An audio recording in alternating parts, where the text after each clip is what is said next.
이재명 대표의 권력 의지, 아까 그 비례대표의 관점에서는 이재명 대표가 어쩔 수 없이 수용했는데 예. 이건 지역구이고 그다음에 친명이라는 강력한 어떤 그룹과의 어떤 내전 같은 거잖아요. 이런 면에서는 자기가 민주당의 어떤 권력 지분을 챙기겠다라는 강력한 의지를 보여주는 것 같습니다. 특히 네.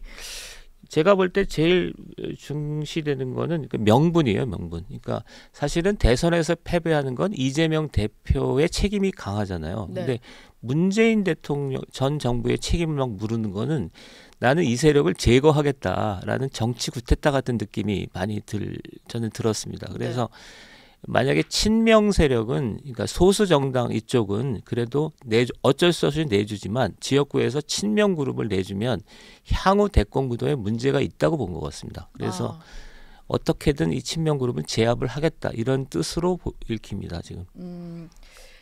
오늘 아침에 이제 보도된 거라 뭐 내용은 확인을 해봐야 됩니다. 실제 맞는지는. 근데 뭐 기사의 내용에만 따르자면 이 대표가 한 10번 정도 계속된 임종석 전 실장의 통화 시도에 응하지 않고 있다, 뭐 이런 얘기가 나오더라고요. 아무래도 그냥 이대로 약간 공천도 안 주고 축출하겠다 이런 분위기인 것 같은데요. 두 사람의 갈등의 진짜 근본적인 원인은 뭘까요? 차기 대권을 둘러싼 좀 조기에 형성된 정치 공방 또는 정치적 내전으로 보이는데, 예.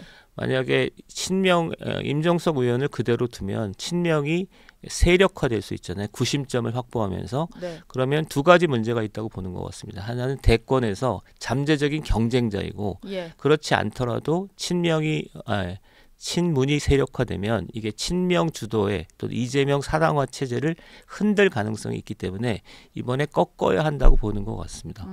어제 임종석 전 실장이 저희 메인 뉴스 A에 출연을 했었는데 예. 뭐 이런 식으로 어떤 총선 이후에 친문의 구심점을 견제하기 위한 게 있지 않겠냐라고 물었더니 뭐 제가 그 정도로 뭐 거물이 됐냐 뭐 이런 얘기를 하면서 좀 넘기셨거든요. 근데 뭐 대선 주자 그런 정도의 라이벌이라고까지 좀 인식을 하는 걸까요, 이재명 대표는? 저는 그러니까 임종석 의원이 차기 대권 주자인지 아닌지는 제가 좀 판단할 능력이 좀 덜한데, 네. 어쨌든 이재명 대표는 사당화 또는 자기의 어떤 권력의 어떤 일원화를 확실히 해두지 않으면 문제가 있잖아요. 네. 하나는 사법 리스크가 여전히 살아있고 내부에서 분란이 조성되면 감당할 수 없다고 보기 때문에 임종석 그 의원의 비서실장의 대권 주자로서의 가능성 여부를 떠나서 조기에 싹을 자른다, 이런 강력한 정치적 동기가 작동할 자신에게 거다. 위협이 될 만한 네, 존재들은 그렇구나. 아예 들이지 않겠다. 조금 전에 얘기를 하면서 조국 송영길 얘기가 다 나오긴 했는데, 위성 정당을 만들겠다고 한 이후에 조국 신당, 뭐 송영길 신당도 뭐 합류를 할 수 있을 것처럼 이제 의견을 내고 있고요. 그리고 민주당의 정성호 의원, 그 친명계 좌장으로 불리는데요. 정성호 의원이 조국, 송영길 두 사람의 참여 가능성을 열어뒀다가 결과적으로 뭐 승리에 도움이 될지는 고민을 해달라 이렇게 입장을 좀 선회하기는 했어요. 어쨌든 지금 그 민주당 내에서는 이 두 사람의 어떤 신당을 어떻게 할지에 대한 고민은 좀 있는 것 같은데요. 좀 어떻게 흘러갈 걸로 예상하세요? 지금 조국 송영길 신당이 연동형을 타고 다시 정치에 컴백을 한다면 예. 이거는 한국 정치의 구도를 근본적으로 흔드는 거라고 저는 생각합니다. 예. 그래서 그러지 않았으면 좋겠는데, 지금까지 민주당의 행태로 보면 아마도 조국 송영길 신당이 연동형을 타고 정치에 다시 컴백하는 이런 형태가 되지 않을까 싶습니다. 예.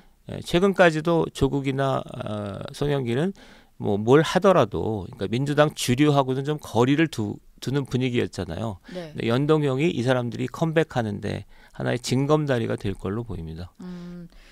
그런데 그 임혁백 공관위원장의 표현에 따르자면 윤석열 정권 탄생에 기여한 사람들 책임을 좀 져야 한다는 건데, 사실 그 조국 전 장관 사태 때 문경호 대표도 그때 여긴 아닌 것 같다라고 마음을 먹으신 거고, 조국 사태야말로 윤석열 정권 탄생에 최대 뭐 기여를 한 사건이 아닌가 싶거든요.